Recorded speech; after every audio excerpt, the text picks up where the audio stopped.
Do you get a lot of acid reflux? Well, did you know that acid reflux is actually typically caused by too little stomach acid, not too much stomach acid? So when you're starting to eat, that food's going to go down through your esophagus into your stomach, and you have stomach acid in order to break down foods and proteins. Now, once you start to build up enough pressure from that stomach acid in the foods, the door at the top of your stomach is going to close, so nothing can splash back up into the esophagus.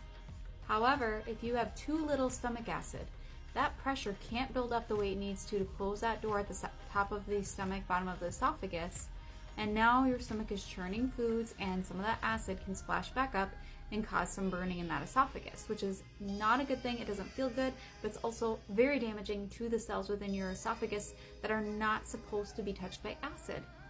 So, what can lead to low stomach acid?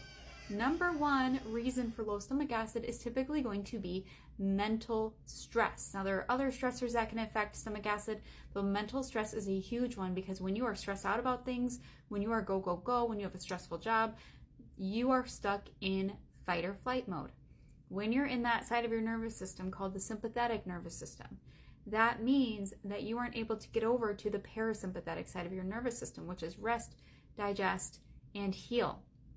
If you can't get into that digestion side, what's one of the first things to go?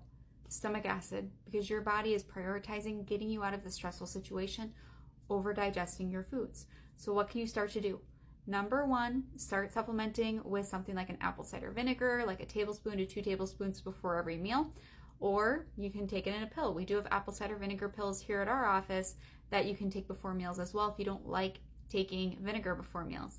Another thing is make sure your mental stress is low. You're managing your stress well. You're able to balance the stress of everyday life with being able to rest and heal your body. But also, getting a stool test potentially could be a good idea for you.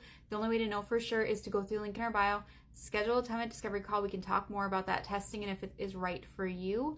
But what that can show us is, are you breaking down proteins? Are you digesting fats? Do you have an overgrowth or undergrowth of good bacteria?